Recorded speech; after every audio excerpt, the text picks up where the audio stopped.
الانبیاء سیدنا ابراہیم علیہ السلام کی سنت ہے۔ ویسے تو جب سے اللہ تعالیٰ نے حضرت انسان کو پیدا کیا ہے اسی دن سے قربانی کا سلسلہ ہے، اور یہ جو قربانی ہے گویا کہ یہ بندوں کا امتحان ہے، اللہ کی طرف سے بندوں کا امتحان ہے کہ بندہ جان، مال اور اولاد میں ان سے زیادہ پیار کرتا ہے یا مجھ سے زیادہ پیار کرتا ہے۔ یہ امتحان ہے اللہ کی طرف سے، آزمائش ہے۔ قربانی کے متعلق سوال ہوا جب اللہ کے رسول صلی اللہ علیہ وآلہ وسلم سے کہ یا رسول اللہ صلی اللہ علیہ وآلہ وسلم یہ قربانی کیا ہے، تو آقا کریم رؤوف الرحیم صلی اللہ علیہ وآلہ وسلم نے ارشاد فرمایا کہ یہ تمہارے باپ ابراہیم علیہ السلام کی سنت ہے، اور اس میں ہر بال کے بدلے میں اللہ تبارک و تعالیٰ تمہیں نیکی عطا فرماتا ہے، اور جب پہلا قطرہ خون کا زمین پہ گرتا ہے تو اللہ قربانی کرنے والے کے گناہوں کو معاف فرما دیتا ہے۔ یہ آپ سنتے ہیں، بار بار سنتے ہی رہتے ہیں، لیکن جو آیہ کریمہ قربانی کے موقع پہ پڑھی جاتی ہے، جو آیہ کریمہ قربانی کے موقع پڑھی جاتی ہے، اللہ اپنے حبیب سے فرماتے ہیں قل ان صلاتی ونسکی ومحیایا ومماتی للہ رب العالمین۔ اے محبوب آپ فرما دیں کہ میری نماز، میری قربانیاں، حتیٰ کہ میرا جینا اور میرا مرنا سب اللہ کے لیے۔ اصل بات یہ آتی ہے اس دور میں کہ قربانی اللہ کے لیے ہونا چاہیے، قربانی بلکہ قربانی ہی نہیں، ہر کام اللہ کے لیے ہونا چاہیے۔ لیکن کل تک شادیوں میں دکھاوا تھا، کل تک ظاہری اعمال میں دکھاوا تھا، اور اب لوگوں کے یہاں عبادت میں بھی دکھاوا پیدا ہو گیا، اور خاص طور پر قربانی کے موقع پر یہ چیزیں زیادہ دیکھنے میں آتی ہے کہ لوگ دکھاوا زیادہ کرتے ہیں، اور لوگ اس پر گفتگو کرتے ہیں کہ اس کا جانور اتنے میں آیا۔ آپ جانور کتنے کا لاتے ہیں یہ اللہ کے نزدیک اہم نہیں ہے، آپ جانور کتنے کا لاتے ہیں یہ اللہ کے نزدیک اہم نہیں ہے، آپ جانور کیوں لا رہے ہیں یہ اللہ کے نزدیک اہم ہے۔ اس لیے کہ حدیث پاک میں آتا ہے کہ قیامت کے دن جب انسان کے اعمال کا دفاتر لے کر فرشتے اللہ کی بارگاہ میں پہنچیں گے تو ان کی نیکیاں بہت ساری ہوگی، اور فرشتے پیش کریں گے اللہ یہ کتنی نیکیاں لے کر کے آیا ہے۔ اللہ فرمائے گا فرشتوں تم نے صرف نیکی لکھی ہے کہ اس نے نیکی کی ہے، تمہاری نظر نیکی پر ہے، میری نظر نیکی کیوں کی ہے اس پر ہے، کیونکہ وہ علیم بذات الصدور ہے، وہ علیم و خبیر ہے۔ اللہ فرماتے ہیں کہ اس نے کیا کیوں ہے، اس پر میری نظر ہے۔ اے میرے فرشتوں اس نے نیکی تو کی ہے مگر میرے لیے نہیں کی ہے، اس لیے اسے گھسیٹتے ہوئے جہنم کے اندر لے جاؤ۔ انسان کتنا لگا رہا ہے یہ قیمتی نہیں ہے، کیوں لگا رہا ہے؟ للہ رب العالمین، اللہ کے لیے ہونا چاہیے۔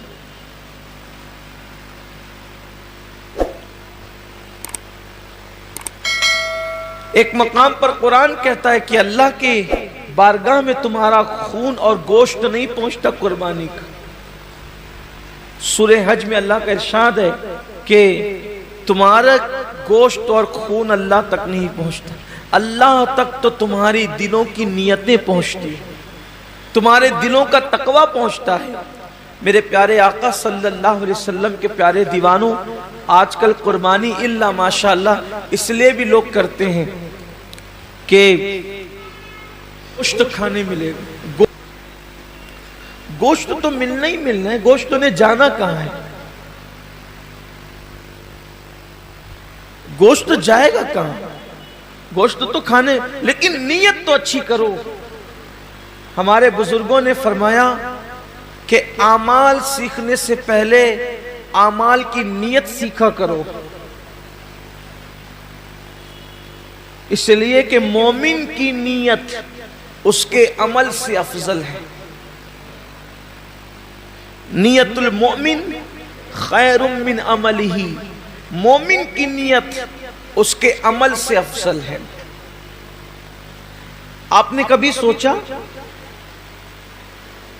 کہ ایک کافر 20 سال کفر کر رہا ہے، پھر بھی وہ قیامت تک جہنم میں، 20 سال ہی نہیں بلکہ سال بھر بھی کفر کرے تو بھی جہنم میں، 6 مہینہ بھی کافر رہے تو بھی جہنم، اسی حالت پہ مرا تو جہنم میں، ایک دن بھی کفر کیا اور وہ کفر پہ مرا تو جہنم میں کیوں ہے؟ اور مومن ایک دن مومن ہے اور ایمان پہ خاتمہ ہوا تو جنت میں کیوں ہے؟ عمل کی وجہ سے نہیں بلکہ نیت کی وجہ سے۔ کافر کفر پر اس لیے مرا کہ جب تک زندہ رہتا کفر پر رہتا، اس لیے ہمیشہ جہنم میں نیت کی وجہ سے، اور مومن جنت میں اس لیے ہے کہ جب تک دنیا میں رہتا ایمان پر رہتا، ایمان پر رہنے کی نیت اس کو ہمیشہ جنت میں رکھ رہی ہے۔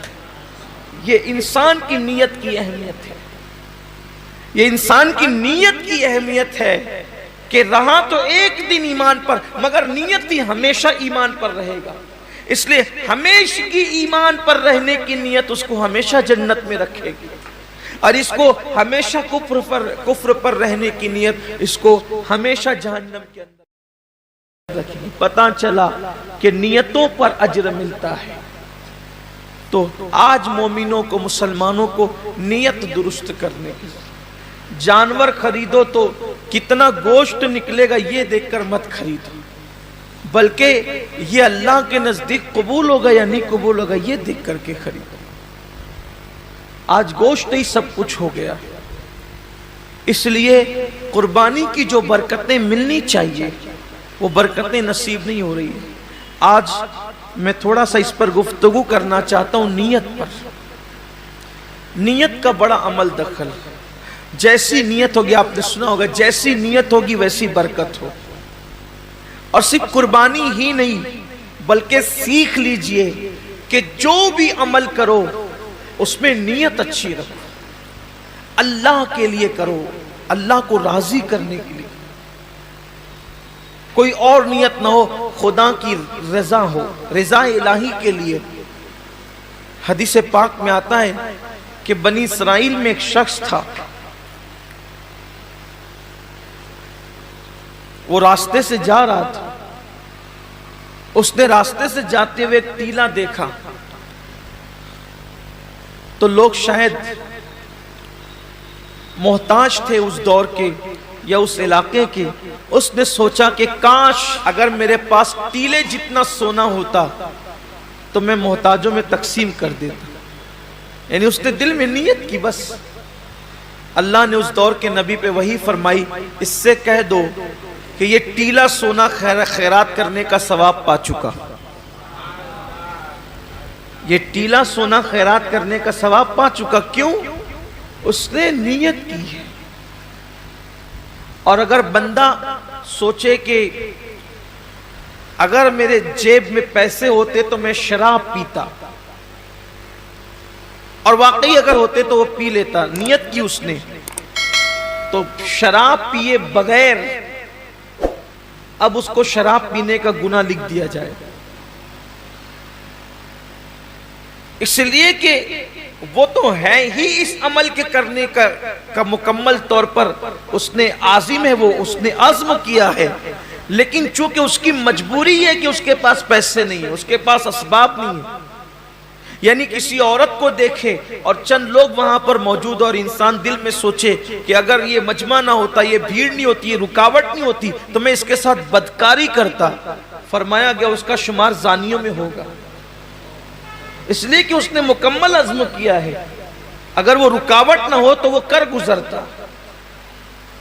تو وہاں نیت پر نیکی بھی مل رہی ہے اور نیت پر گناہ بھی مل رہا ہے، یعنی نیت سے مراد عزم گناہ پر گناہ بھی مل رہا ہے۔